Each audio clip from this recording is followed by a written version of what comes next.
tudo bem com vocês? Eu sou a Poliana, psicóloga, e hoje convidei uma super profissional, Bianca, psicopedagoga, para falar de um tema com vocês muito pertinente na atualidade, que é a dificuldade dos pais em ensinar os filhos em casa. Isso é.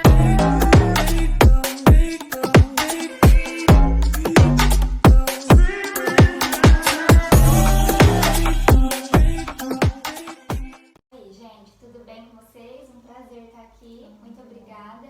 E hoje vamos bater um papo sobre esse assunto aí super importante. Pois é. Inicialmente, eu gostaria de conversar com vocês sobre a aceitação de um fato, Eu percebo que a gente tenta relutar, tenta entender quando que isso vai terminar, Bia? Mas é uma situação que nós não podemos prever esse término, então, fato concreto é que precisamos dar um help para os filhos aí em casa, Eu também sou mãe, tenho, a minha já está numa fase um pouquinho mais independente. Hoje nós vamos falar aqui da primeira infância, aí, até 8, 10 anos de idade, Com dicas para que vocês consigam ensinar e também algumas orientações psicológicas, Como o fato é concreto, da parte dos pais, eu oriento assim que a gente não tenha relutância, Então, se é isso, se a gente precisa, pais e cuidadores, Se a gente precisa agora no momento auxiliar as crianças, que a gente tente fazer isso, de repente com uma exigência um pouco menor, de forma saudável,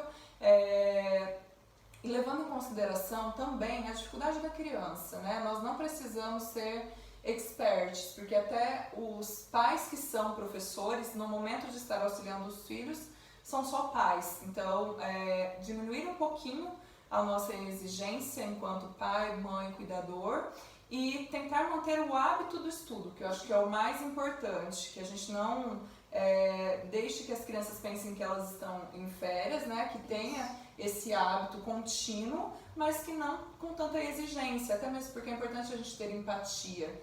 É um momento difícil para nós adultos, mas também é para as crianças que estão abdicando aí de várias coisas que elas gostam, então essa tensão também acontece com a sua criança, e nesse momento, no momento de estar ajudando, é interessante que a gente consiga diminuir então esse estresse, que não seja um momento estressante, Até a privação social, Elas Sim. não têm contato com os amiguinhos, que a gente sabe que principalmente a primeira infância é uma fase que é super importante a socialização e o contato com outras crianças da mesma faixa etária, Então as crianças acabam se privando disso. E como você mencionou, é um desafio para todo mundo, para nós adultos, mas também para as crianças. E a gente precisa ter esse cuidado, não confundir o papel de pai. Vejo muitos pais se culpando por não estarem conseguindo dar conta de todo esse conteúdo pedagógico. Não precisa se culpar, não é o seu papel. O seu papel é de mãe, de dar carinho, afeto. Muitos pais chegam do trabalho cansados e tem mais um monte de tarefa para aplicar com a criança. Não precisa fazer desse momento um momento estressante. Faça de forma saudável. Se não consegue fazer, não faça. Não faça. Se conseguir, busque ajuda com um profissional, Busque ajuda com alguém da área, mas você tem que fazer o que tiver ao seu alcance. Isso. E essa coisa da organização é importante para a gente poder organizar a nossa rotina, a de vocês como pais, e a da criança. Isso, e a gente sabe que não tem, Bia, um perfil único de aprendizagem. Não. Então, ao invés de nós falarmos das dificuldades das crianças em aprender, a gente pode talvez pensar em como potencializar o que ela já sabe, Porque até o professor formado que entende isso, ele precisa descobrir uma forma que a criança aprenda melhor. Mas a gente às vezes não tem essa habilidade e nem precisa ter, Não é hora disso. É hora da gente tentar poupar o estresse e manter o hábito de rotina de estudo. E para isso, você sugeriu algumas coisas, Bia, que nessa idade a criança ela é muito visual. Sim. Então a gente pode usufruir de... Pensando nas crianças aí da educação infantil, que ainda não são alfabetizadas, uma sugestão que eu dou é os pais fazerem um quadro de rotina com desenho. E aqui você pode imprimir imagens na internet com ações, por exemplo, um menininho ou uma menininha escovando os dentes, criança poder organizar as suas sequências de atividades ao longo do dia. E igual a gente sempre frisa, né? Não precisa ser uma coisa rígida, autoritária. A rotina não precisa ser desse jeito. A rotina é para ser flexível, para ser saudável, tanto para a família quanto para as crianças. Então aqui é uma sugestão para você fazer se o seu filho for de 3 a 6 anos.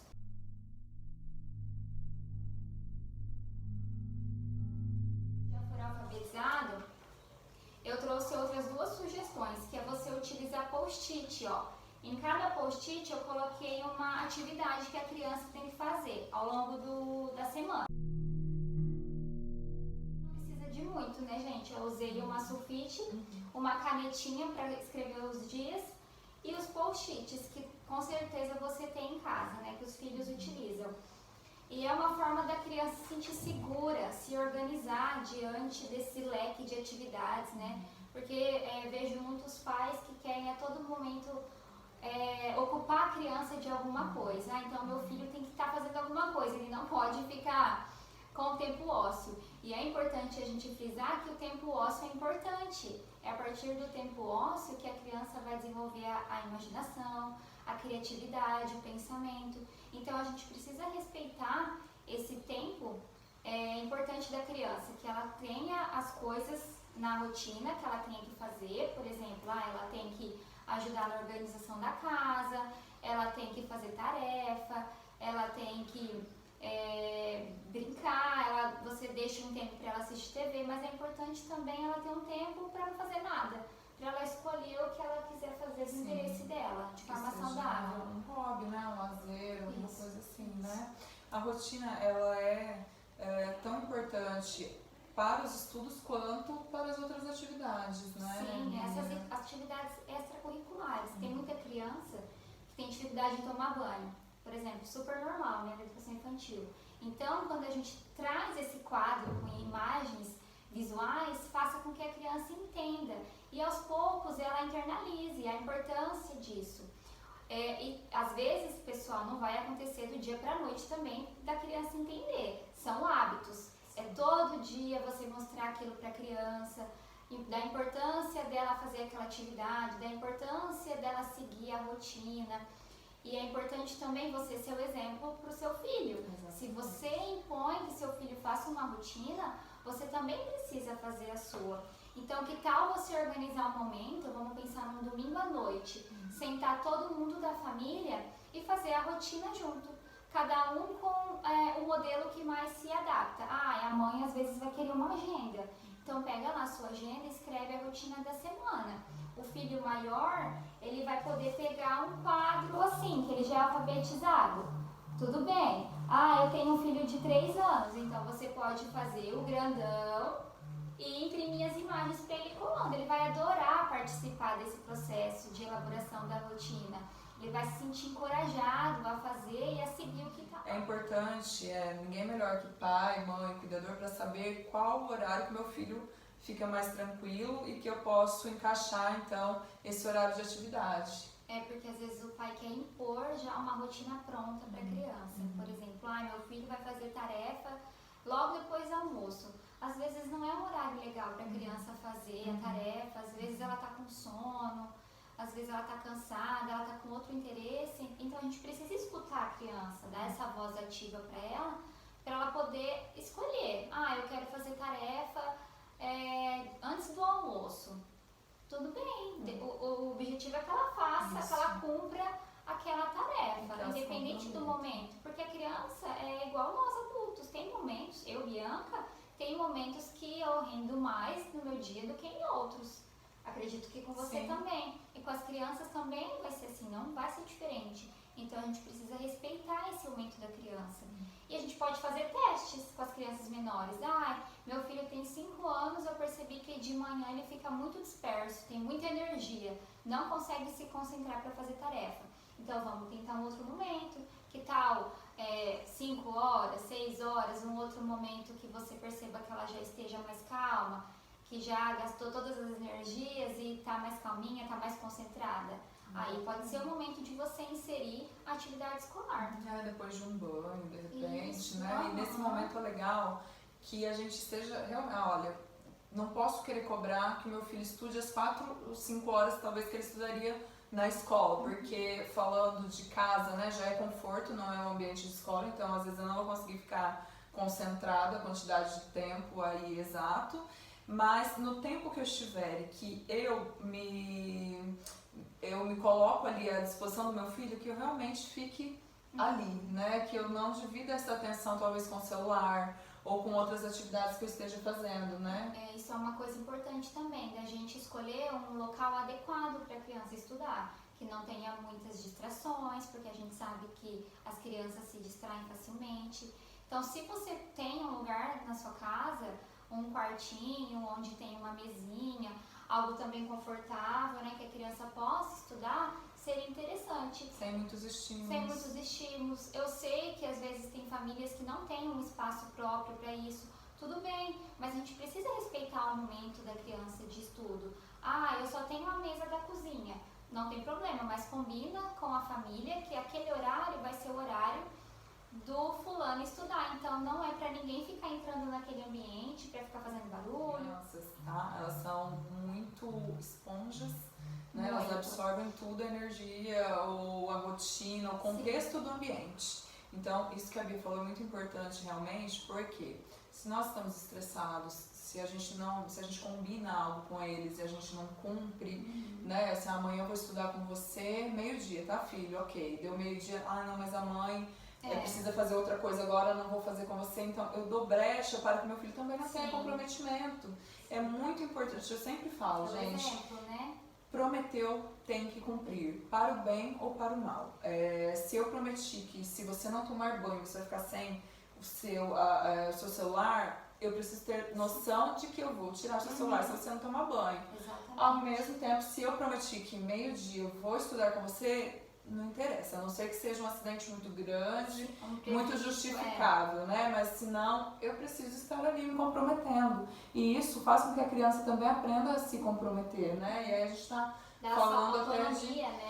falando até de valores, das consequências de se seguir uma regra. Porque se o meu pai ou minha mãe, o cuidador, enfim, não se compromete comigo, por que eu vou me comprometer se eu posso dar um jeitinho, né? Então, a gente não pode exigir o que a gente não dá, né? O que a gente não ensina, o que a gente não faz na prática. Isso mesmo. Né? As crianças se apegam muito mais em atitudes do que palavras. Eu tenho certeza que você que está aí me ouvindo já presenciou coisas com seus pais quando vocês eram crianças, sabiam que não estavam tudo bem, a gente pergunta, eles falam, não, tá tudo bem, mas não, a gente sabe, né? As crianças, a gente acaba menosprezando a inteligência das crianças e não é bem por aí, né? Então a gente precisa cuidar muito mais nesse momento das nossas atitudes do que do rendimento escolar do nosso filho. Se a criança estiver com um hábito de estudo bem desenvolvido, ela vai conseguir passar por esse momento e dar conta do conteúdo que foi perdido, né? Então, mais do que conteúdo, mais do que a gente explorar as dificuldades da criança, se a gente fizer disso um momento legal, se a gente fizer com que a criança pegue gosto por estudar, né? Pegue gosto pelas atividades acadêmicas ali, a gente está fazendo muita coisa. E não é só essa questão pedagógica de atividade tradicional, como leitura e escrita. A gente pode estimular uma criança com a brincadeira, com os jogos. Antes de dormir, que tal todo mundo ler um livro, né? Já estimular isso. Eu não estou conseguindo fazer a tarefa. Mas que tal você desenvolver uma atividade que seja do interesse da criança e faça com que ela aprenda aquele conteúdo? Meu filho não está lendo, né? Tá ficando... a leitura escrita está ficando de lado, ele não está querendo fazer. Mas que tal você desenvolver esse hábito da leitura a partir de você mesmo?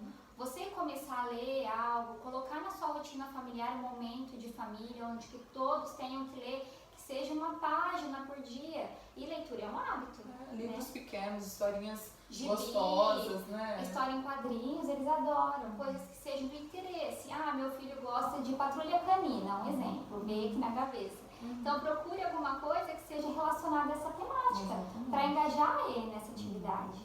E mais uma vez, né, assim, estou junto com vocês, faço parte desse leque de pais, né, que estão com os filhos fazendo atividades em casa. Trabalho fora, nós sabemos que não está fácil, nós estamos preocupados, né? Mas não é hora. Vamos tentar tirar uma solução criativa disso, que talvez esse momento de quarentena nos aproxime mais dos nossos filhos, né?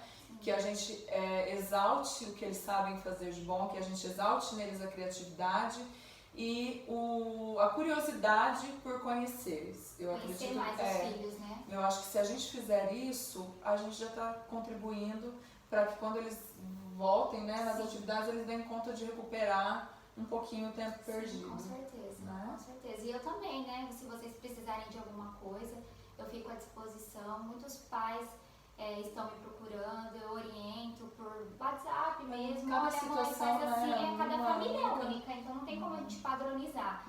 Né? Cada indivíduo é único, cada criança é única, então eu vou orientando por celular. Tem pais que a gente faz online, tem pais que vão até o meu espaço e a gente conversa. Então, se vocês precisarem, né, da gente, estamos aí. Muito obrigada, espero ter contribuído e a gente já poderia até pensar Isso. em gravar algo para os filhos mais velhos um pouquinho, né? E quais Se os dificuldades. pais quiserem dar sugestão também, Isso estamos mesmo, aí. sugestões das suas dificuldades aí. A gente sabe que tem pais que têm os dois públicos em casa, né? Os pequenos e os maiores, então vamos falar algo, né? Sobre os maiores também, tá bom? Uma ótima quarta para vocês. Obrigada, gente. Obrigada.